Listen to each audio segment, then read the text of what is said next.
electricity from where you live? Don't worry, the problem is over. Simply download Home Digital FM radio app on your Android phone or devices including laptops or computers from Google Play Store or App Store and enjoy listening to excellent broadcasts from your number one radio station in the Gambia, Home Digital FM, Su Radio. Don't miss your favorite programs from Home Digital FM app, even from whereas with limited mobile networks. Fact, using the app does not use much megabytes.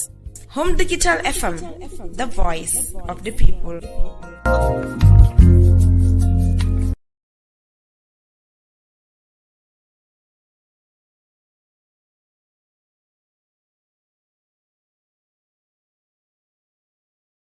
Transport and Infrastructure, Ebrima Sillah held a 6-day tour throughout the country. The minister visited various project sites. These include the Hakaran Road in North Bank region. He also visited the newly constructed Governor Office and resident in Kerawan. After concluding his tour of project sites in North Bank region, Honorable Sillah has this to say. Okay, thank you so much, members of the media.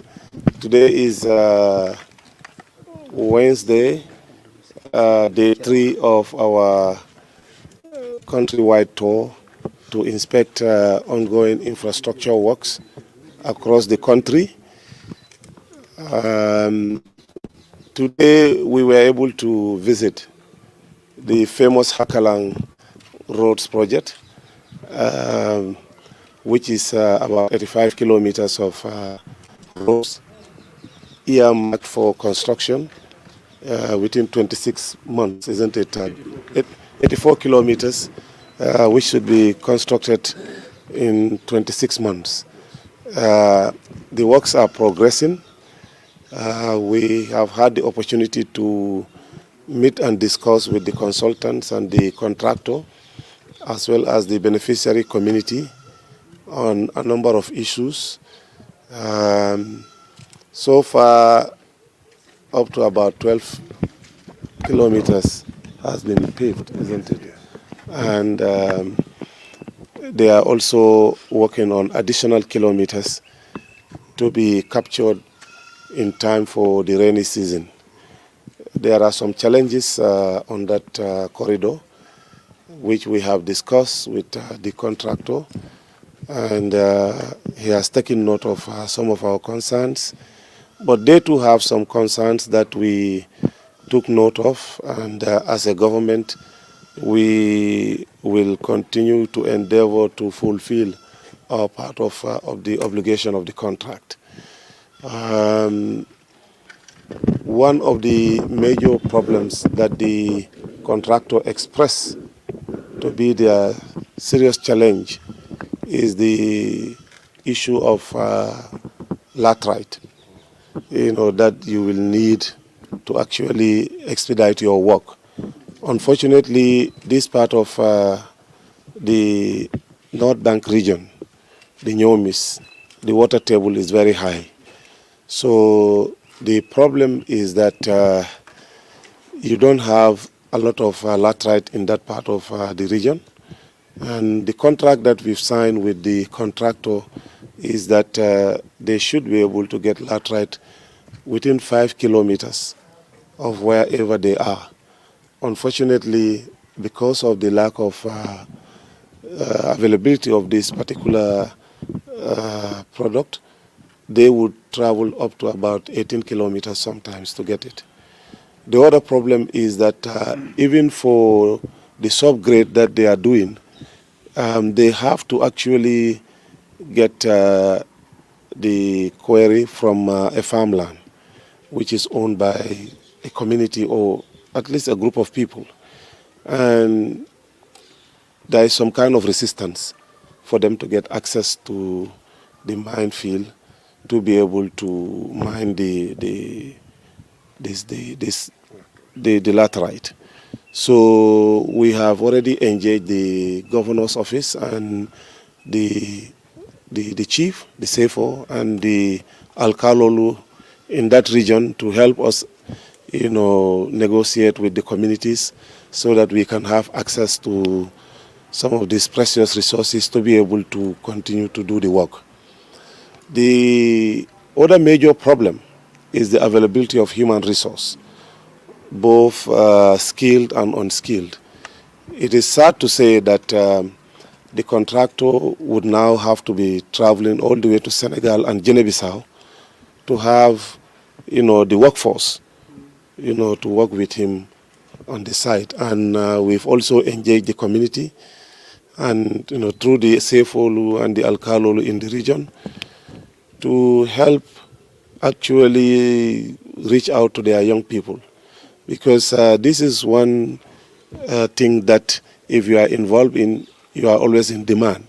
Road construction, if you have these various skill sets for it, you are always in demand, especially at a time when government is investing heavily in road construction, only to realize that most of the workforce are actually not Gambians, not by a deliberate design by the contractors, but the unfortunate situation that our people are not coming forth to be employed on these sites. And they are paying good money for this.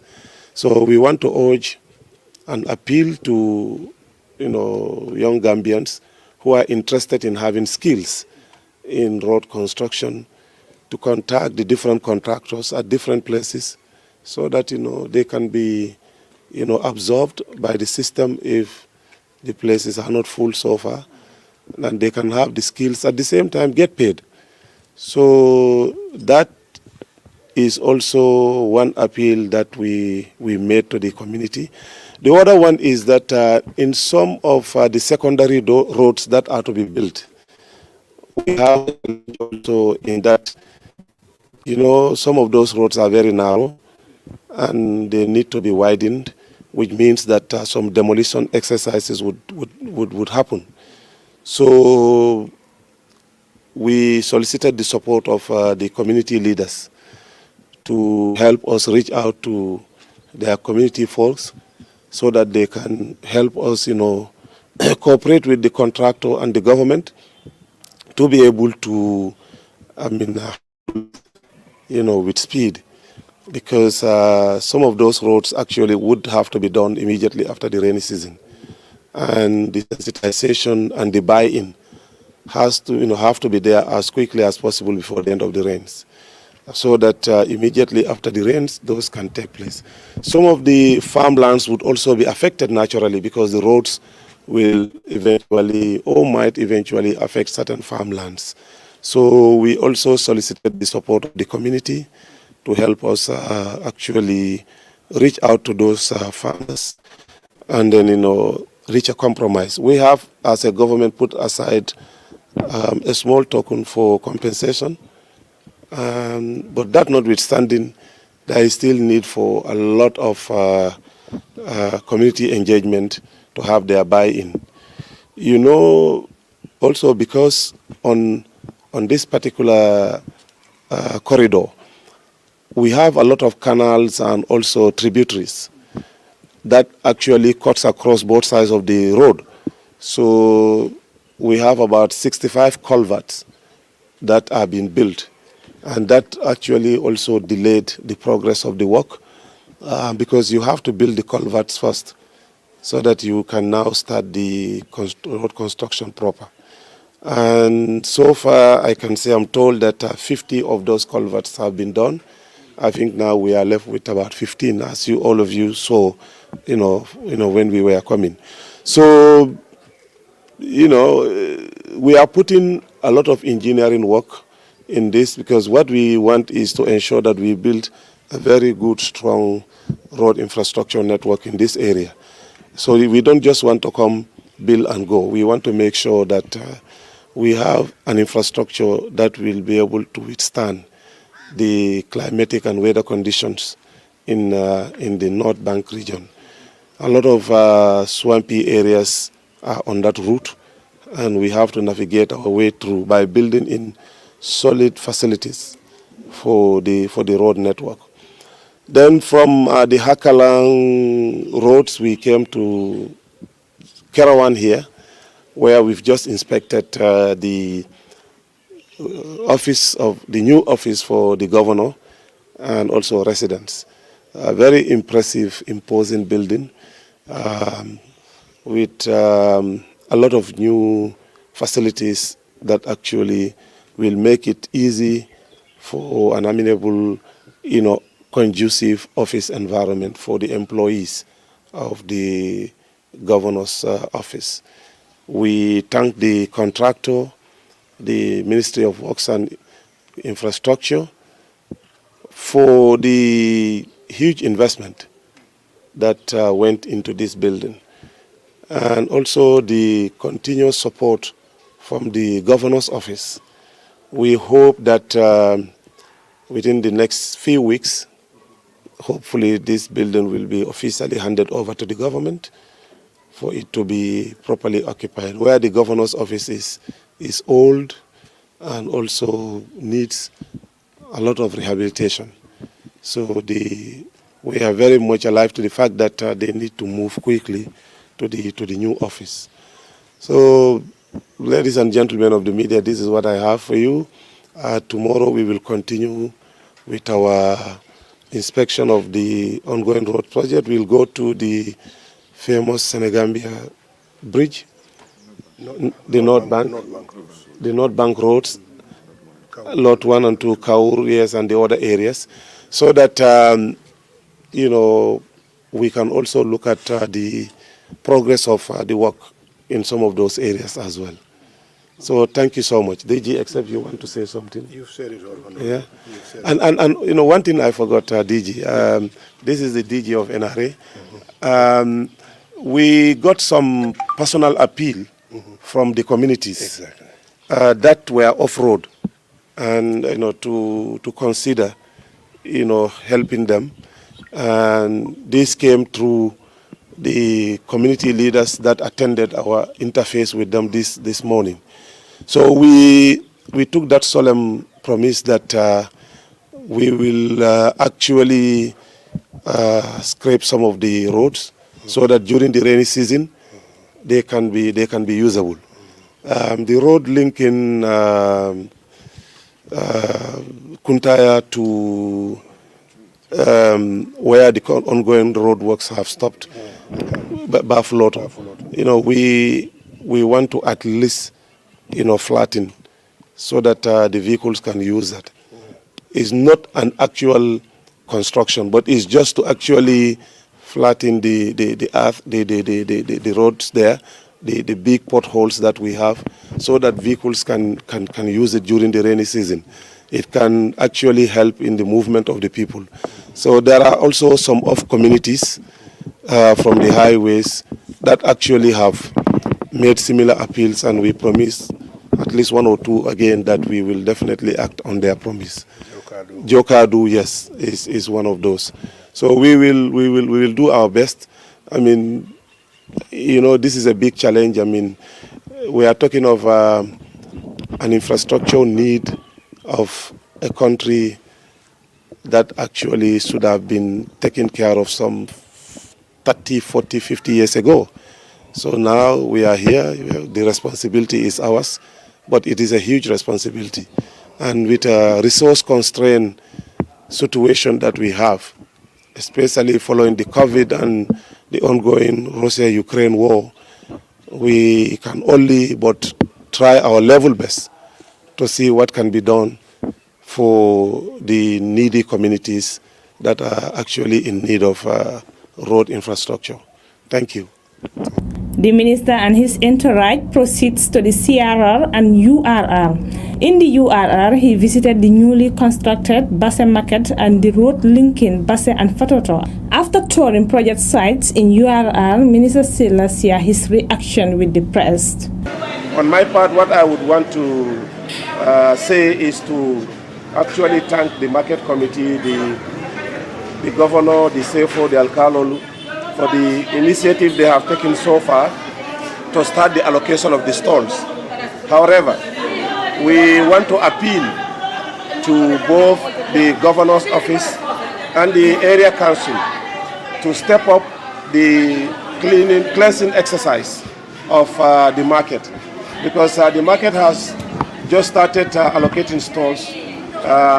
about 2 weeks ago. And the level of that we have seen and the way the place is kept, I think there is a lot that has to be done in terms of improving on that. Because this is a very imposing edifice.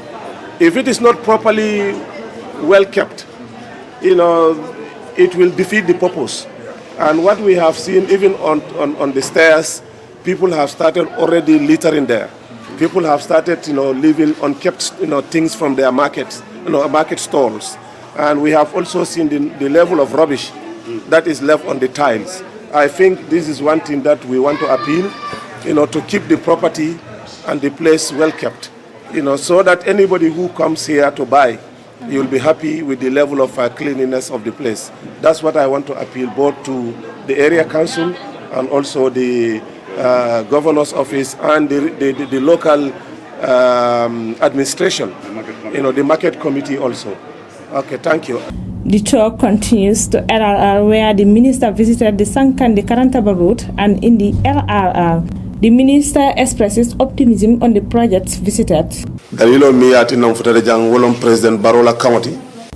We are here on behalf of President Barrow to visit anywhere government project sites are, to know the progress of the project, what can be added, and the challenges and the needs of the people in the project. If we gather all this, we can come with plans so that the project will not delay. As you said, the rainy season is about to start. The contractor that is working on the route that started from the main highway to where they stop pouring the bitumen, they are working on it before the rain. The area where they pour the stone will be uniform before the rains to avoid destruction. The area where the bitumen is poured, the work will be fast before the rain. We have difficulty getting the bitumen because we get it from Senegal, and they are also on a big construction. That is why we have scarcity of it. To make the bitumen, you have to have its own material, and we don't have that material unless we order it from another country. At this moment, we only have 26 kilometer material. We will make sure that the 26 kilometer is due on time so that the material will not be destroyed.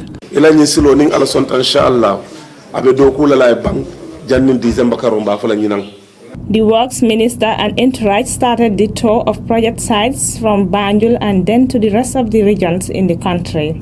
For Mengbe Kering Television, I am Fatou Toure. Are you unable to tune into our radio frequency from where you live? Don't worry, the problem is over. Simply download Home Digital FM radio app on your Android phone or devices including laptops or computers from Google Play Store or App Store and enjoy listening to excellent broadcasts from your number one radio station in the Gambia, Home Digital FM Radio. Don't miss your favorite programs from Home Digital FM app, even from whereas with limited mobile networks. Fact, using the app does not use much megabytes. Home Digital FM, the voice of the people.